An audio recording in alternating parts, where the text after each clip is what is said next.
चला तर आज आपण पालकची सुक्की डाळ भाजी बनवूया. खूपच मस्त अशी होते. बऱ्याच जणांना पालक हे खायला आवडत नाही, पण शरीरासाठी खूप फायदेशीर अशी पालक असते. खूप मस्त ही भाजी होते. तुम्ही नक्की अशा पद्धतीने एक वेळेस बनवून बघा. मी ते 250 ग्राम पालक एक जोडी घेतली. 250 ग्रामची स्वच्छ अशी पाण्याने 2 ते 3 पाण्याने स्वच्छ धुवून घेतलेली आहे. पावसाळ्यात भाजीपाल्यांना माती भरपूर अशी असते. 2 ते 3 पाण्याने आपल्याला भाजीपाला नेहमी कधीही पण करताना धुवून घ्यायची आहे. 2 ते 3 पाण्याने मी इथे धुवून घेतलेले आहेत. अशा प्रकारे आपल्याला त्याचे देठं एकदम बारीक असे कट करून घ्यायचे आहेत. अशा प्रकारे देठं आपल्याला बारीक कट करून घ्यायचे आहे.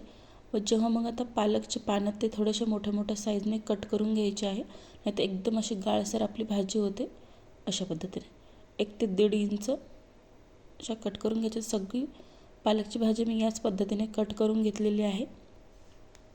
जर बारीक आपण कट केलं तर एकदम अशी गाळ होते भाजी बेसन झाल्यासारखं. त्यामुळे साधारण 1 ते 1.5 इंच एवढी कट करून घ्यायची आहे. तुम्ही अर्धी वाटी मुगाची डाळ भिजू घातली होती. मस्त अशी छान मुरल्या गेलेली आहे. बघू शकता तुम्ही, छान अशी मस्त मुरल्या गेलेली आहे. किंवा तुम्ही वाफवूनसुद्धा घेऊ शकता, पण अशा पद्धतीने खूप मस्त भाजी होते जर आपण डाळ भिजवून घेतली तर.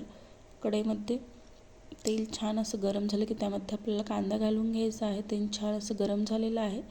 तर यामध्ये आता कांदा घालून घेऊ. कांदा लालसर होईपर्यंत आपल्याला परतवून घ्यायचा आहे. आता यामध्ये थोडंसं जिरे मोहरी घालणार आहे. जिरे मोहरी छान असे तडतडू द्यायचे आहे.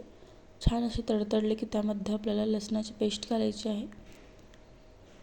थोडंसं आता यामध्ये मी लसूण घालणार आहे. लसणाला पण छान आपल्याला परतवून घ्यायचं आहे.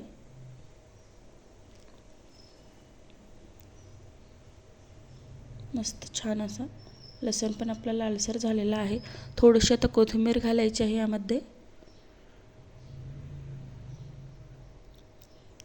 कमी गॅसवरतीच आपल्याला हे सर्व परतवून घ्यायचं आहे. फ्रेश ताज्या मिरच्यांचा ठेचा घातलेला आहे मी यामध्ये. 1 ते 2 चम्मच साधारण. जसं तिखट पाहिजे तसं त्यानुसार. शक्यतो हिरव्या मिरच्यांचाच ठेचा घाला. या भाजीला खूप मस्त अशी भाजी होते. तर परतवून घ्यायचा आहे छान आपल्याला हा ठेचा. तर अर्धा चम्मच हळद घालायची, चवीनुसार मीठ. छान असं परतवून घ्यायचं आहे.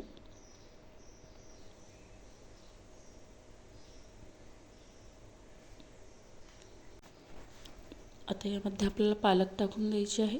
पालक घालू आता आपण यामध्ये. छान असा मस्त आपल्याला एकजीव करून घ्यायचा आहे. छान मसाले लागले पाहिजे पूर्ण आपल्या पालकला. परतवून घ्यायचे आहे छान पालक. अशा पद्धतीने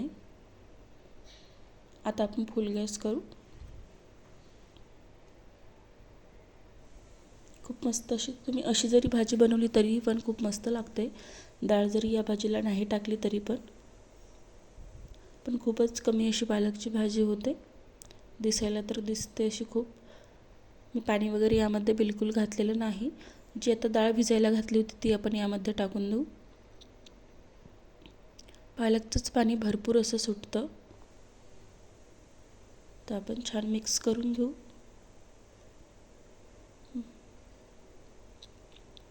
कोथिंबीर घातली थोडीशी.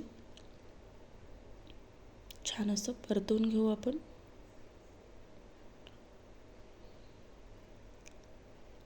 जास्त वेळही नाही लागत या भाजीला.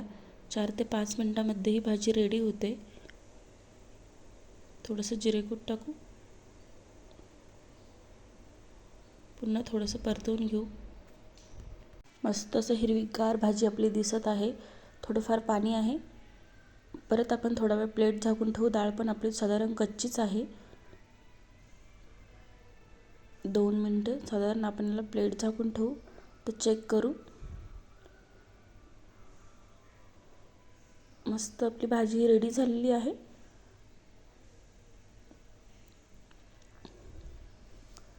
थोडं प्लेट झाकली तरी चालते किंवा अशी तरी शिजू दिली तरी पण चालतं. थोडंसं पाणी पाणी आहे, ते सोकून घेईल आपली भाजी. 1 ते 1.5 मिनटं प्लेट झाकून ठेवू आपण. तर चेक करू. बघू शकता परफेक्ट अशी आपली भाजी झालेली आहे. बिलकुल भाजीमध्ये पाणी नाही. आपल्या पालकची डाळ भाजी ही रेडी झालेली आहे. खूपच मस्त ही भाजी होते. नक्की तुम्ही अशा पद्धतीने एक वेळेस बनवून बघा. आजची रेसिपी कशी वाटली कमेंटद्वारे नक्की कळवा. व्हिडिओ जरी तुम्हाला आवडला असेल तर एक लाईक करा, शेअर करा, चॅनलला सबस्क्राईब करा. असेच नवीन नवीन रेसिपी तुम्हाला बघायला मिळतील. साध्या सोप्या सरळ रेसिपी, घरगुती रेसिपी. बघू शकता चमचमीत अशी डाळ भाजी ही रेडी झालेली आहे आपली पालकची. चला पुन्हा भेटू पुढच्या व्हिडिओमध्ये.